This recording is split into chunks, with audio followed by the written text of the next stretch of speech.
Senhoras e senhores, boa tarde, boa noite, né? A Prefeitura Municipal de Campo Grande, em parceria com a Universidade Federal do Mato Grosso do Sul, apresenta um ciclo de palestras sobre temas da atualidade, que ocorrerá até dia 3 de dezembro de 2020. A Escola de Governo de Campo Grande, Luiz Alexandre de Oliveira, vinculada à Secretaria de Gestão, irá intermediar a realização desse ciclo. Nossa convidada de hoje é a doutora Ariadne Barbosa Gonçalves. E o tema, como uma árvore pode resolver um crime. A doutora Ariadne possui graduação em Ciências Biológicas, mestrado em Biotecnologia, doutorado em Ciências Ambientais e Sustentabilidade Agropecuária, pela Universidade Católica Dom Bosco. É bacharela em Direito pela UFMS, foi vice-coordenadora do projeto Desenvolvimento de um Sistema Baseado em Visão Computacional para Identificar, Contar e Rastrear Grãos de Pólen, desenvolvido entre 2016 e 2018. A palestra terá duração de até 60 minutos. Os questionamentos poderão ser feitos pelo chat nos últimos 10 minutos. A lista de chamadas será disponibilizada no chat às 19h20. Os senhores precisarão acessar o link e preencher com o nome completo e e-mail. A Escola de Governo de Campo Grande agradece a todos pela participação. Com a palavra, a doutora Ariadne. Boa noite a todos. Obrigada aí à Escola de Governo, à Prefeitura Municipal de Campo Grande, à Universidade Federal aí de Mato Grosso do Sul pelo convite de estar aqui conversando com vocês esta noite. Eu vou colocar agora aqui minha apresentação. Só um momento.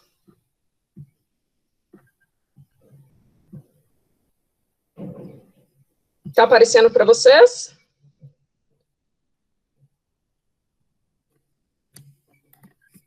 Está ótimo. Perfeito. Então, dando continuidade aí à fala de hoje nós vamos conversar um pouquinho como uma árvore pode resolver um crime. Eu começo aqui com essa frase: a conservação da biodiversidade sujeita-se à aplicação da lei vigente. E como que isso ocorre? Apenas a legislação, ela vai estipular ali o que é e o que não é permitido aí no nosso ordenamento jurídico. Eu posso desmatar, eu posso caçar? Posso, desde que eu tenha autorizações legais e haja aí sempre dentro da lei. Então, a legislação, ela traz aí medidas que eu posso usufruir aí dos recursos naturais e também ela traz aí medidas penalizadoras para aquelas pessoas que exacerbam aí a utilização do recurso e utilizam sem o licenciamento, sem uma autorização ambiental e sem comunicar ao órgão competente sobre a utilização que ele quer fazer do recurso hídrico. A gente ouve muito se falar em meio ambiente. A nossa própria Constituição Federal, ela traz lá o preceito fundamental que o meio ambiente, ele é de todos, então todos nós devemos proteger, não apenas para a nossa geração atual, mas também para as futuras gerações. Mas o que é o meio ambiente? Quando a gente faz pergunta para o pessoal, o que você acha que é o meio ambiente? A pessoa responde assim, geralmente, eu acho que é a planta, eu acho que é o lixo que eu jogo no lugar certo. Mas o meio ambiente são todas as interações que está aí ao nosso redor. Você aí na sua casa, onde você está contido no meio ambiente. Para quem está em Campo Grande, hoje nós tivemos chuva. Chuva está na parte do meio ambiente que se refere ao clima.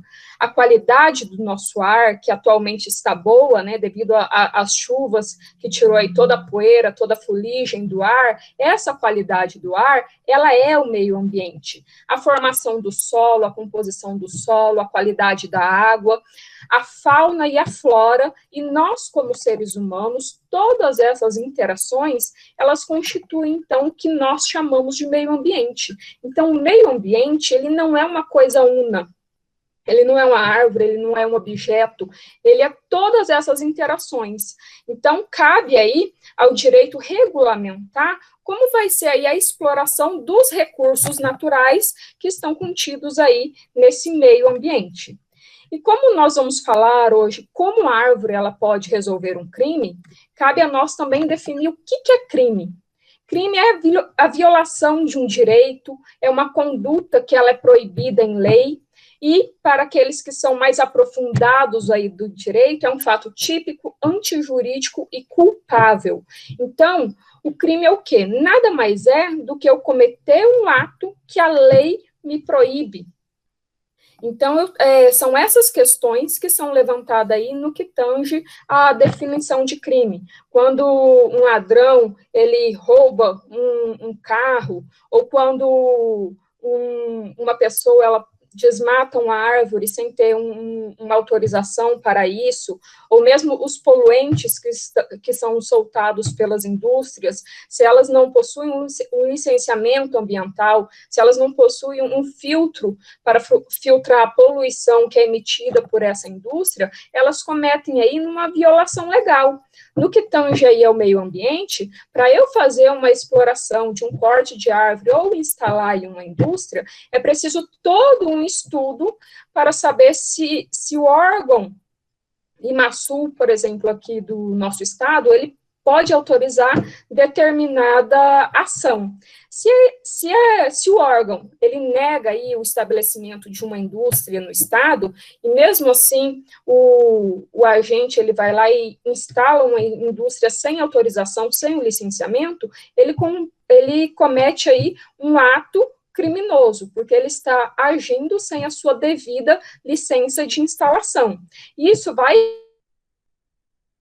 acometer a eles, que aí no âmbito ambiental, nós temos aí as penalizações cíveis, administrativas e penais, mas, como esse não é o nosso enfoque de hoje, não vou me aprofundar aí nessas penalizações e vou dar continuidade aqui à nossa fala, falando um pouco sobre os crimes ambientais, que estão contidos lá na Lei 6.605, de 98, que ele traz lá um rol de inúmeros crimes ambientais, e hoje eu vou destacar aqui para nós os crimes contra a flora e contra a fauna. A flora, ela se refere a todas as plantas que estão aí sobre o solo, e a fauna aí, então, são os animais que estão nesse meio ambiente.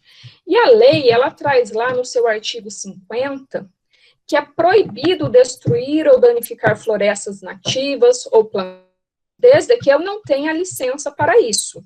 Mas é possível eu realizar um desmatamento dentro da lei. E quando que isso ocorre?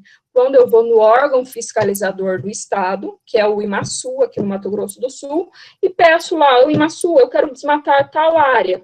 Você faz o pedido, o IMASU, ele vai analisar o seu pedido, vai ver se a sua área não está em uma área de conservação, e dependendo do tamanho da área, e se ela respeita ali o mínimo legal, ele concede essa licença, mas se ele encontrar aí qualquer coisa que descaracterize aí a possibilidade de um desmatamento, ele vai negar. Então, o que é o crime? O crime é eu desmatar sem ter a licença aí em mãos.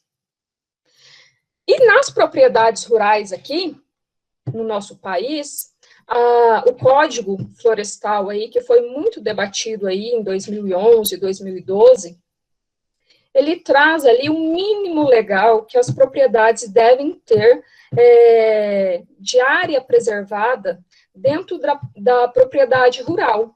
Então, esse código, ele traz aí que a área de reserva legal é o mínimo de vegetação que o produtor rural, ele deve manter aí dentro da sua propriedade. E ele estabelece o quê? Que é 80% da área dele, em área de floresta amazônica, ele deve manter protegida. Então, um produtor rural que tem uma fazenda lá na Amazônia, ele só pode tirar 20% ali das árvores para poder construir ali uma lavoura ou construir a sua casa. Os outros 80% da sua área, ele deve manter aí preservada com a vegetação nativa. Em área de cerrado, esse percentual ele reduz, então, aí para 35%. Então, o produtor rural, ele é obrigado, por lei, a deixar 35% de vegetação nativa na sua área. O restante ele pode explorar para aquilo que ele bem quiser. E os demais imóveis que estão contidos aí no nosso país, como campos gerais e demais formações biológicas, a lei traz que é necessário apenas manter aí 20% de reserva legal, podendo o produtor rural explorar, então, aí os outros 80%. Mas, Ariadne, nós vivemos aqui no Mato Grosso do Sul e nós temos aqui o bioma predominantemente cerrado. Qual que é a proporção, então, de reserva legal que o produtor rural deve manter aqui no Mato Grosso do Sul? Aqui no Mato Grosso do Sul, ele deve manter 20%. Mas e cerrado? A área de cerrado não é 35%? Esse 35% que a lei traz aqui são as áreas de cerrado que estão ali dentro da Amazônia Legal. São áreas ali de ecótonos, de transição de vegetação entre vegetação amazônica e cerrado, que estão ali próximos às florestas amazônicas, que aquela área de cerrado deve ser 35%. As demais áreas do país que contém cerrado entram, então, aqui nesses 20%. E no que tange aí as áreas de preservação permanente, elas são o quê? Elas são cílios que estão aí ao redor dos nossos cursos hídricos, são vegetações que protegem os nossos recursos hídricos, como lago, lagoa e córrego, e a legislação também, lá o Código Florestal de 2012, ele trouxe aí como deveria ser feita a medida dessa área de preservação permanente. Essa área ela foi muito discutida na época, porque os códigos florestais anteriores, eles estipulavam medidas diferentes da área de preservação permanente. Antigamente, media-se a área de preservação permanente a partir das cheias, em outro momento da legislação, a partir do meio do rio. Então, veio o Código de 2012 e estipulou, então, aí, que a medida da área de preservação permanente, ela deve ser feita a partir do curso regular do rio. Então, a atualização que essa lei trouxe foi que o produtor não precisava mais esperar, então, aí a época de cheia, ou ir até a metade do rio para fazer essa medida. Ele deveria, a partir, então, de 2012, realizar aí, contar a sua área de APP a partir ali da margem do rio, do curso regular do rio. E a lei aí, ela traz aí as devidas medidas. Rios com até 10 metros, eu tenho que ter 30% de APP, rios de 10 a 50 metros, e acima aí de 600 metros, 500 metros de APP. E o que é essa APP? É a área de preservação permanente. Então, são áreas intocáveis que para aquelas propriedades que estão aí com recursos hídricos passando pela sua propriedade, elas devem obrigatoriamente manter, então, essas áreas de preservação permanente para manter aí o curso hídrico. E essas áreas, elas são aí produtoras de água. Então, é muito importante que o produtor rural, ele mantenha aí a sua área de APP, porque é através dela que as águas chegam até aqui a nossa residência. Então, um produtor rural que ele mantém a sua APP preservada, ele não está apenas agindo legalmente, mas ele está sendo um produtor de águas. E como eu falei para vocês, desmatar não é crime, desde que eu tenha a devida licença. E eu trouxe aqui para mostrar para vocês a resolução 9 do SEMAD, que é aqui do estado, que ele traz aí, então, alguns usos que são possíveis para aquele produtor rural que tenha a devida autorização para desmatamento, e ele pode, então, aí fazer proveito, sim, do seu material lenhoso. Então, aí, a lei mesmo, ela traz aí que é possível explorar o desmatamento dentro da lei, é possível aí utilizar o material lenhoso e dar aí exploração comercial a esse material lenhoso. E agora, falando um pouquinho sobre o tema, sobre a fauna, a Lei 9.605, ela traz também aí que é crime matar, perseguir, caçar, apanhar animais aí da fauna silvestre. Ela traz aí a pena de 6 meses a 1 ano para quem pratica essas práticas. E também ela traz aí que não apenas matar o animal, mas fazer uso da pele, ou do chifre, ou mesmo da cara do animal. Essas características, elas são caracterizadas como produtos ou objetos dos crimes e devem ser aí penalizadas no crime contra a fauna. E agora eu vou entrar para vocês falando um pouquinho sobre o crime contra a vida. O que é o crime contra a vida? É você retirar a vida de alguém. E o nosso Código Penal, ele traz lá no seu artigo 121, 3 modalidades de homicídio: homicídio simples, qualificado e culposo, e as suas respectivas penas. E por que você estava falando de meio ambiente, Ariadne, e agora você começa a falar de homicídio? Porque, ao decorrer dessa nossa conversa, nós vamos falar sobre esses 3 temas: os crimes ambientais, no que se refere aí à fauna e à flora, e também nos crimes contra a vida, no caso aí do auxílio à resolução de crimes de homicídio. E como que nós vamos falar sobre isso? Falando aí do uso das árvores e da vegetação para a resolução desses crimes. Como que você vai fazer isso? Eu vou fazer isso analisando a cena do crime. Porque esse princípio aqui, todo contato deixa uma marca, ele é o princípio da observação, que ele foi estipulado aí por Edmund Locard. E o Edmund Locard, ele fala o quê com essa mensagem?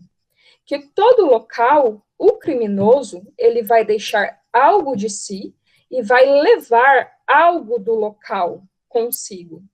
Então, cabe, então, ao perito criminal, ao examinador da cena do crime, ter aí a precisão de observar a cena do crime em busca de indícios, de vestígios que podem relacionar aí com o crime e aí buscar aí potenciais infratores e investigar aí, então, as pessoas.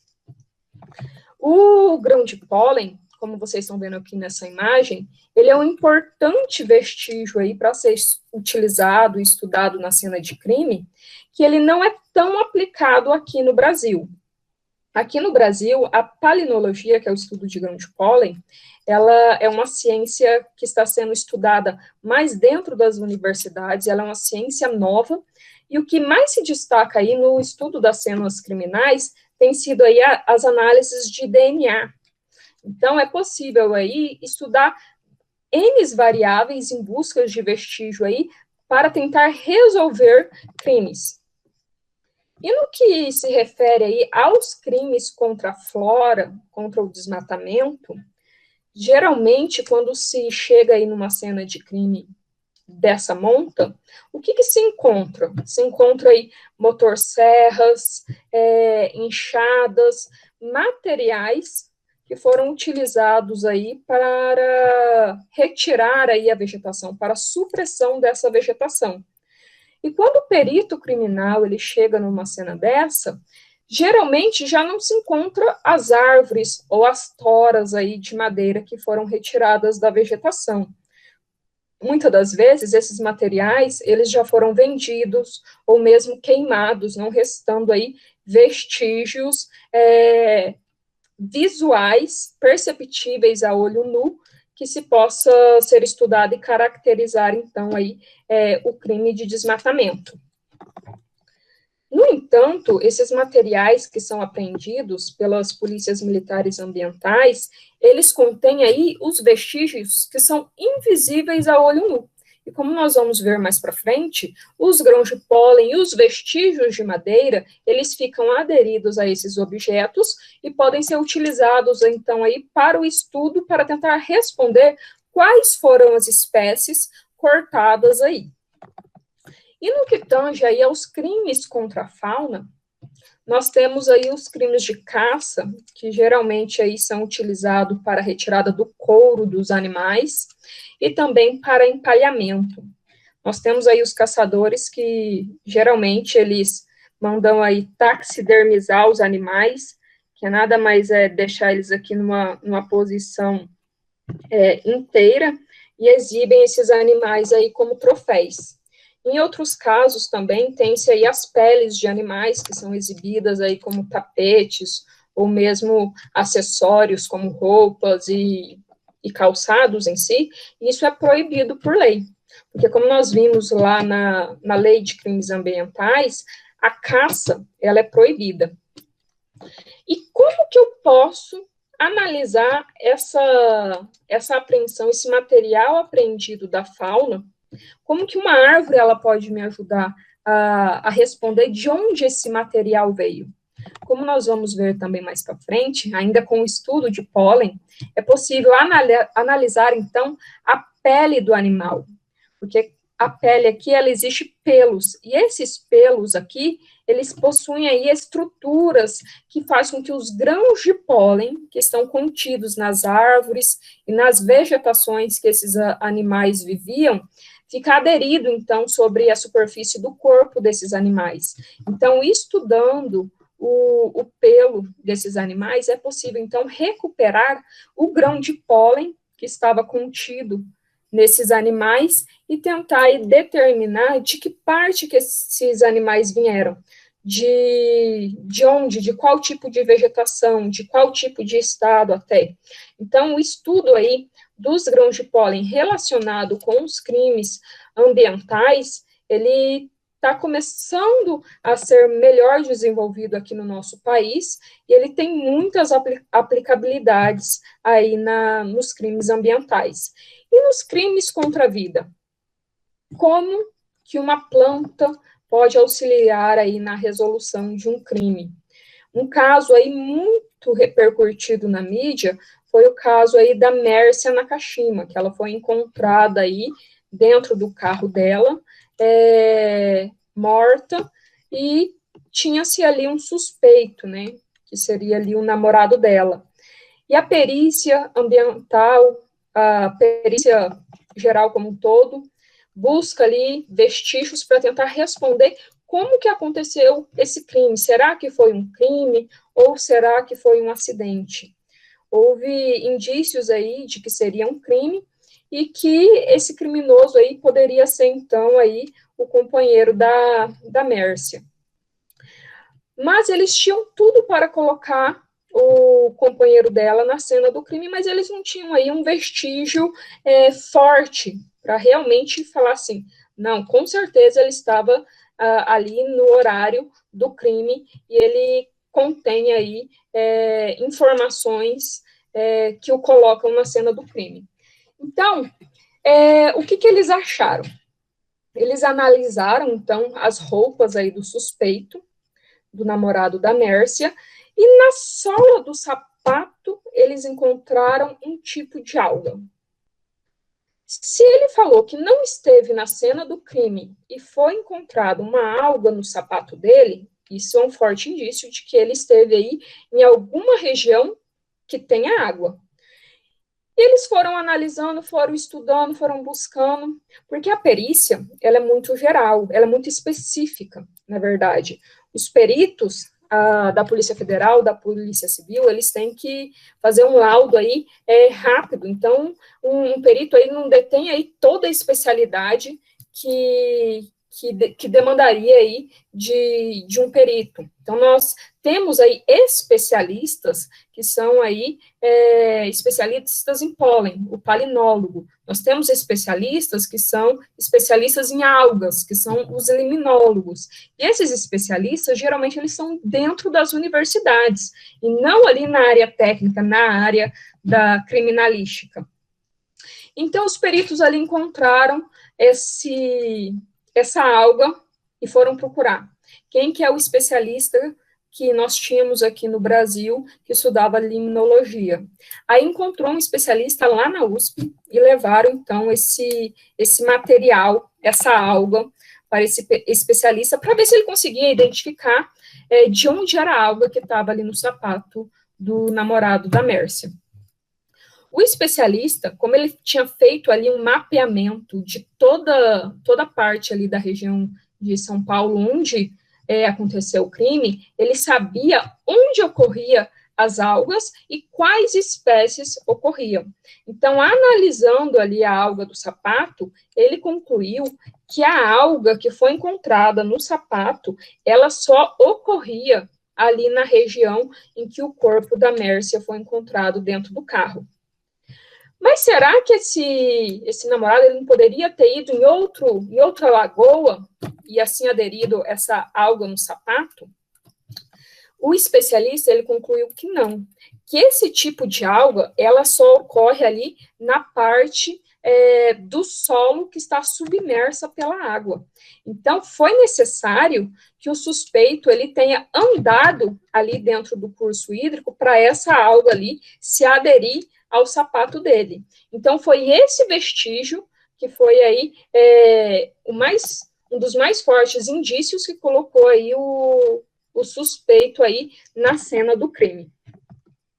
E no que tange aí também a encontrar carcaças, que geralmente aí nas perícias do dia a dia, os corpos são encontrados aí, já estão em avançado estado de putrefação, utilizando análise de grãos de pólen. Os grãos de pólen, como nós vamos ver ali mais para frente, eles estão contidos aí nas flores das plantas, eles se depositam sobre um cadáver. Então, é possível aí estimar quanto tempo um cadáver ele está ali no ambiente. Como, por exemplo, agora nós estamos em dezembro. Em dezembro, nós temos um tipo de floração. O que nós temos florindo agora? Por exemplo, está florindo a acerola. Então, se eu cometo um crime, encontro a acerola no cadáver, o pólen de acerola, quer dizer o quê? Que esse crime possivelmente ocorreu em dezembro, que é onde nós temos flores de acerola. Mas esse cadáver, ele só foi descoberto lá em maio. Em maio não tem flor de acerola. Então, analisando a deposição de grãos de pólen que ocorre aí sobre um cadáver, é possível aí estimar quanto tempo esse cadáver, então, está aí sobre o solo nessa posição. E agora, como nós já iniciamos o assunto, nós temos, então, a botânica forense. E o que essa botânica forense ela vai estudar? Ela vai estudar aí a relação que existe aí entre as plantas e a cena do crime.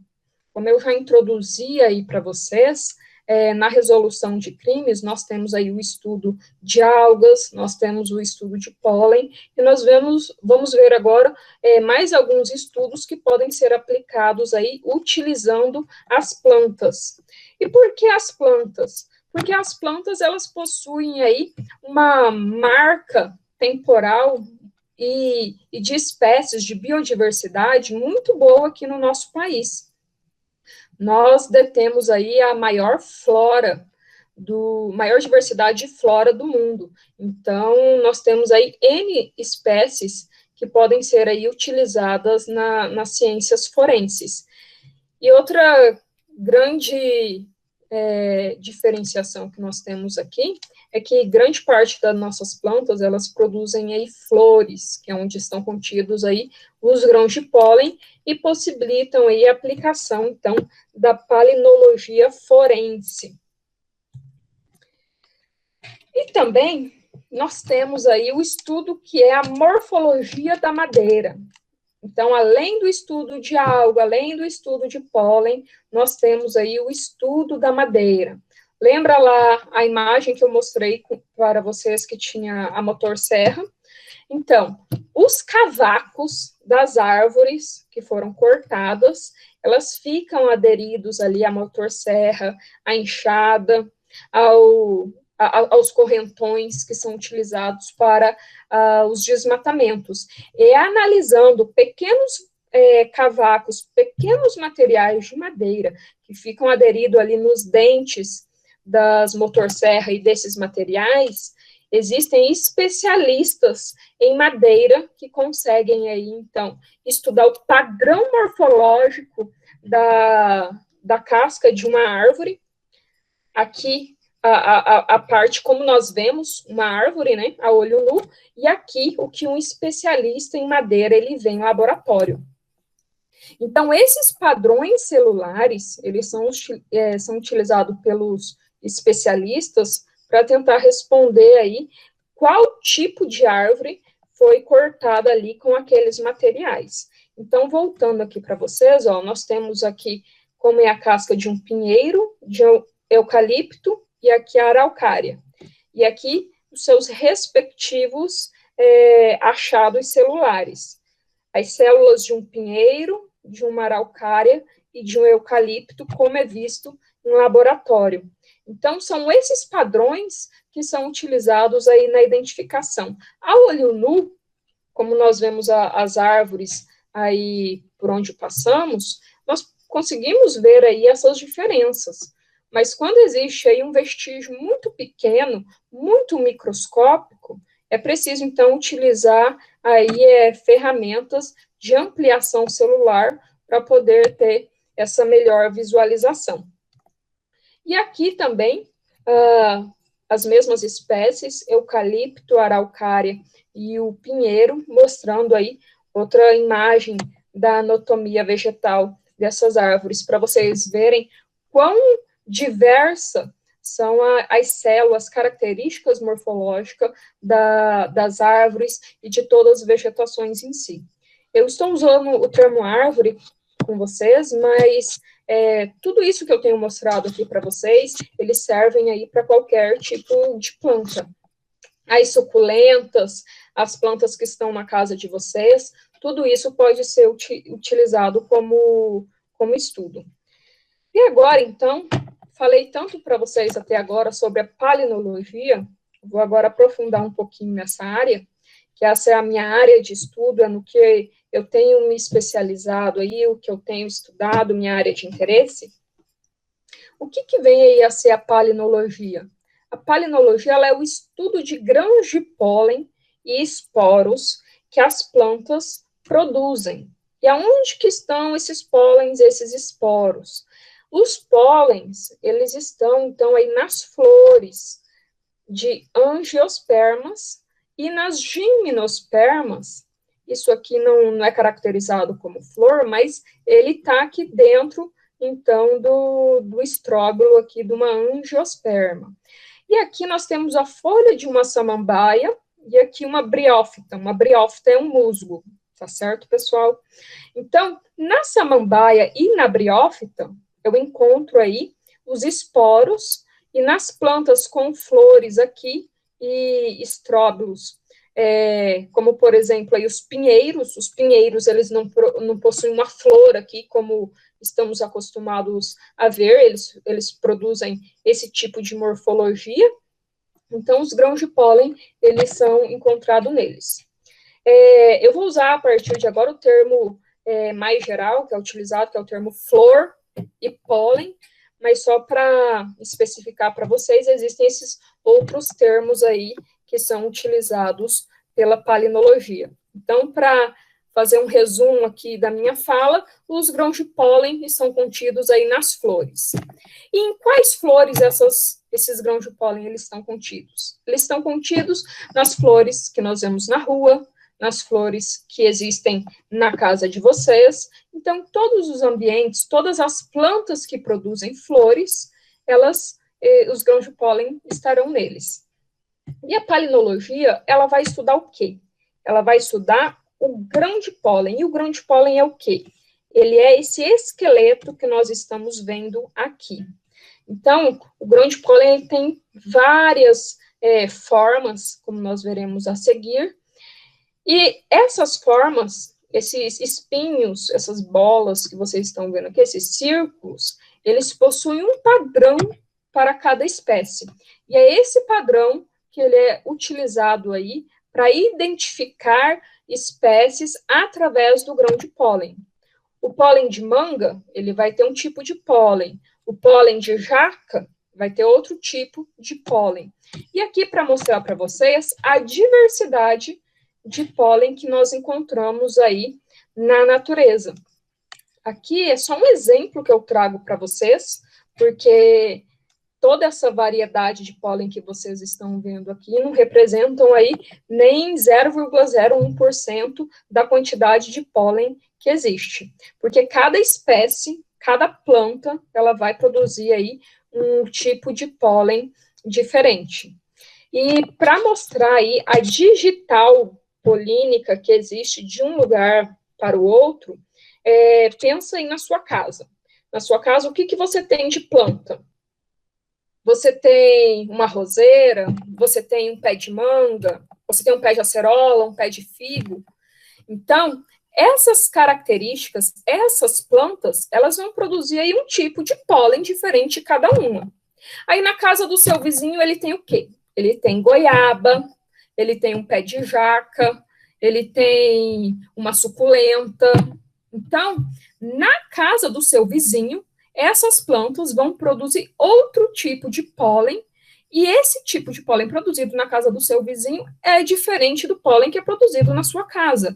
Então, é isso que nós chamamos de digital polínica, porque os pólens que tem na sua casa são diferentes dos pólens que tem na casa do seu vizinho, que são diferentes dos pólens e das plantas que existem no seu local de trabalho e também na vegetação aí urbana de Campo Grande, andando pelas ruas.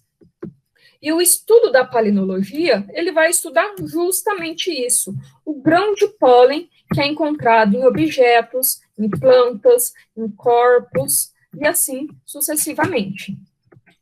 Então, a palinologia forense, o significado é relacionado com o crime. Então, a palinologia forense, ela é o estudo do grão de pólen relacionado com a cena de crime. Como eu falei aí para vocês, vocês devem possuir aí uma digital polínica, porque as plantas que florem aí na sua casa, no seu bairro, na sua vizinhança, esses grãos de pólen, por onde você anda, esses grãos de pólen se aderem ao seu sapato, à sua roupa, à sua pele. Você inala esses grãos de pólen que estão no ar. Você passa debaixo de um ipê florido, esse ipê ele produz pólen, esse pólen cai sobre a sua cabeça, fica aderido na parte gordurosa da sua cabeça. Então, existem aí todas essas formas de nós obtermos esses grãos de pólen. E quando se encontra um corpo, retirar os grãos de pólen desse corpo vai me trazer, então, como resposta, qual o potencial local que esse corpo veio, se esse corpo ele foi movido de local, se o crime aconteceu no local e ele foi depositado em outro, analisando apenas o quê? O pólen contido na pele, nas vestimentas desse corpo. E outro meio também de se aplicar aí a palinologia forense é aí no estudo do pólen aderidos a objetos. Por exemplo, eu quero saber se um determinado carro ele esteve no Pantanal. Eu vou analisar, então, aí os grãos de pólen que estão contidos nesse carro, e eu vou saber se esse carro ele foi no Pantanal ou não, analisando aí, então, apenas o conjunto de pólen que é encontrado em determinado material. E aqui eu trouxe para vocês a imagem de fibras. Fibra, o que é fibra? Minha roupa, ela tem fibra. Então, o jeans, ele tem uma determinada fibra, o algodão tem uma determinada fibra. Então, cada roupa que a gente veste aí, ela é de um tecido diferente. E esse tecido, o termo técnico é fibra. Então, nós temos aí malhas que são mais fechadas, malhas que são mais abertas. E o que vocês conseguem ver aí? Essas bolinhas aqui, ó, essas bolinhas são grãos de pólen aderido, então, aí, a essas fibras, a essas roupas. E através desses grãos de pólen, que são recuperados aí na palinologia forense de cadáveres, que consegue-se, então, fazer aí um estudo para saber qual a espécie de pólen, e a partir dessa espécie, tentar fazer um levantamento de onde ocorre determinada planta. E aqui, para quem não gosta de ver essas cenas mais fortes, fecha o olho aí. Aqui é como foi feito essa coleta de pólen na vida real. Então, aí, durante o meu doutorado, eu fiz aí coleta em corpos do Instituto Médico Legal aqui de Campo Grande, a fim de recuperar esses grãos de pólen e tentar aí responder se a morte ela ocorreu ali onde o corpo foi encontrado ou em outro local. Então, a vegetação urbana de Campo Grande, ela permite, então, aí, fazer variados estudos aí da aplicação da palenologia forense, justamente por quê? Porque nós temos aí áreas muito vegetadas na nossa cidade. Nós temos grandes parques urbanos, a nossa cidade ela é muito bem urbanizada, muito bem vegetada. Então, essa diferença de vegetação que ocorre, ela possibilita aí a aplicação da palenologia. Porque, como vocês viram aqui nas imagens aéreas, existem aí uma diversidade de plantas, como nós podemos ver aqui, ó. Esses tons mais verde é um tipo de espécie, esse tom mais claro aqui indica outro tipo de espécie, essa aqui possivelmente é um pé de manga, aqui eu tenho um coqueiro. Então, essa variabilidade da vegetação de Campo Grande, ela possibilita aí o estudo da palenologia na aplicação de casos reais. Tá, eu falei para vocês aí das técnicas de uso de vegetação que existe, do estudo da madeira, o estudo de grão de pólen, mas também eu tenho técnicas, geotecnologias que são utilizadas nesses estudos, que é algo mais macro, como eu mostrei aqui para vocês. Como que eu faço aí o levantamento de uma vegetação? Eu posso fazer o levantamento de uma vegetação, como muito bem o César explicou na palestra passada, anterior a mim, o estudo aí, então, das imagens de satélite. É possível, então, aí, identificar os fragmentos de vegetação que existem aí na cidade. E através dos índices, como ele bem mostrou ali, o NDVI, eu consigo, então, aí, estabelecer o vigor da minha vegetação e até mesmo estabelecer diferenças de vegetação que tem ali dentro da área urbana de Campo Grande. E outra tecnologia que está em alta aí, e que possibilita aí os estudos de vegetação, é a aplicação dos drones.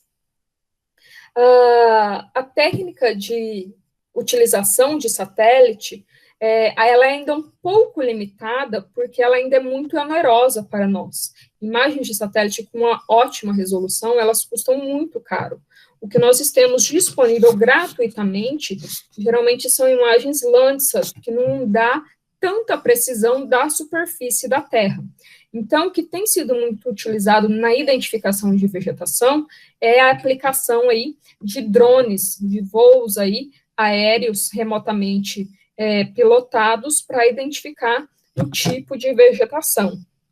Então, esses trabalhos têm sido iniciados aqui no nosso país, e temos aí o LabGIS, que é um grupo da Universidade Federal de Mato Grosso do Sul, que tem trabalhado aí, em parte, como automatizar aí o reconhecimento de vegetação através de imagens espaciais. E aqui, para mostrar para vocês, uma imagem de satélite, né, que mostra aqui a área como ela era, e aqui após o desmatamento.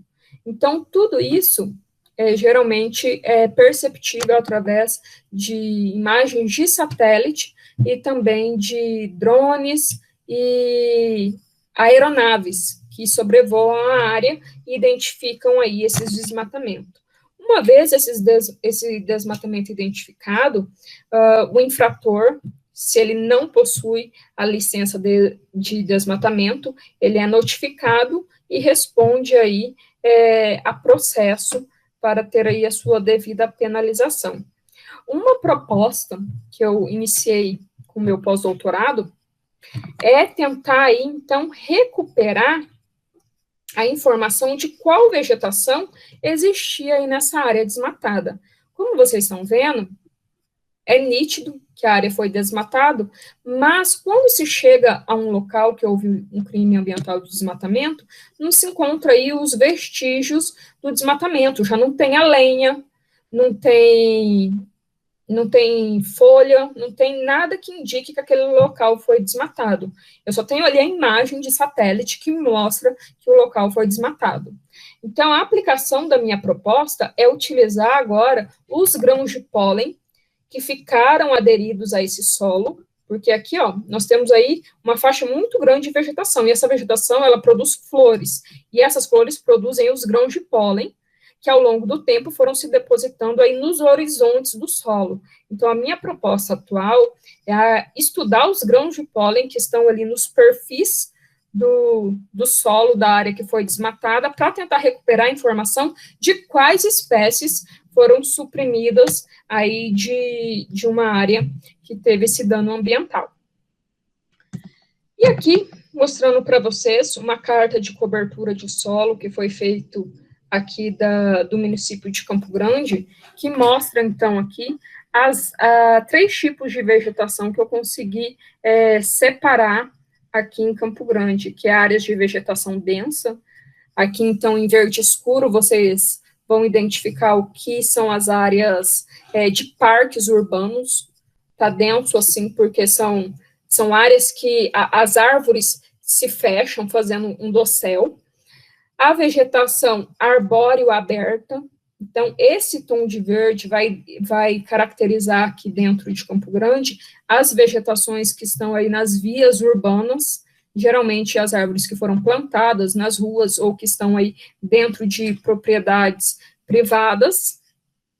E esse tom mais claro aqui é vegetação rasteira. O que é vegetação rasteira? São gramados e matagal, que existe aí dentro da cidade de Campo Grande.